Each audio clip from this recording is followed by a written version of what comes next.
मैत्रिणीनं कच्च्या पपया आणून दिल्या 2. मागच्या वेळेला मी भाजी केली होती, पण ती फारशी काही कोणाला आवडली नाही. मला आवडली होती, पण शेवटी सगळ्यांचा विचार करता म्हटलं काहीतरी वेगळंच करूया. तर विचार केला टूटी फ्रुटी लहानपणापासून जी खूप आवडते, तर मात्र आपण आणतो फारच कधीतरी ना, म्हटलं याला घरी करून बघूया. तर काय करायचं, कच्च्या पपया चांगली सालं काढायची आणि आतल्या सगळ्या बिया वगैरे काढून स्वच्छ धुवायच्या आणि बारीक चौकोनी फोडी करायच्या आणि मग त्या एका पाण्यामध्ये घालून कढईमध्ये शिजत ठेवायच्या. आता 15 ते 20 मिनटं त्याला शिजवायचं. तर शिजू द्यायचं, आता वाट बघत बसायची.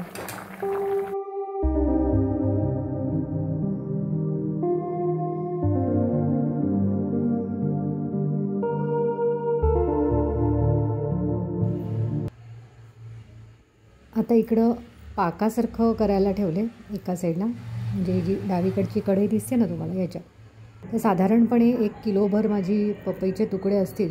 मी साधारण त्याला 2 वाट्या साखर आणि 2 वाट्या पाणी असं घालून त्याच्यात उकळायला ठेवलं होतं.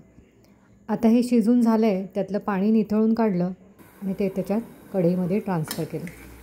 आता त्या साखर विरघळलेल्या पाण्यामध्ये त्याला पुन्हा आपल्याला एक 10-15 मिनटं परत एकदा शिजवायचे. पहिले 1-2 मिनटं मी त्याच्यावर झाकण ठेवलं आणि नंतर मात्र ते झाकण काढूनच मग आपण त्याला उकळायचं. थोडंसं शिजलं आहे का बघूया. तर आता ह्या फोडी नीट शिजल्या आहेत का नाही एकदा थोडंसं दाबून बघायचं. पण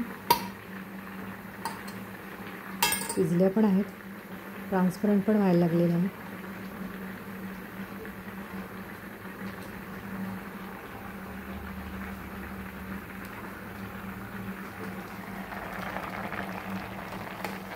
आता हे सगळं साखरेचं पाणी आहे ना, ते आटेपर्यंत वाट बघत बसायची. आता हे पण बऱ्याच वेळाचं काम होतं, तर त्यामुळे आता मी ते साईडला ठेवून दिलं, एका साईडला मोठा गॅस करून. मग 10-15 मिनटांनी मी आल्यानंतर हा पाक आता आटत आलेला आहे.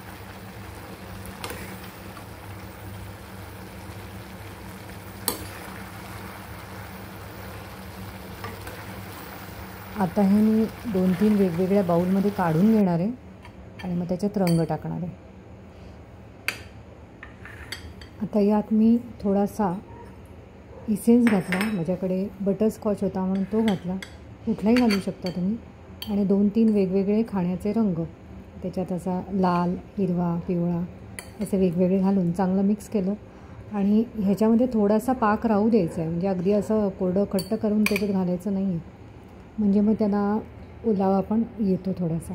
आता हे मी रात्रभर असंच ठेवणार आहे आणि दुसऱ्या दिवशी सकाळी त्याला वाळवणार आहे, ते पण फॅनच्या हवेखाली, उन्हात वगैरे असं नाही.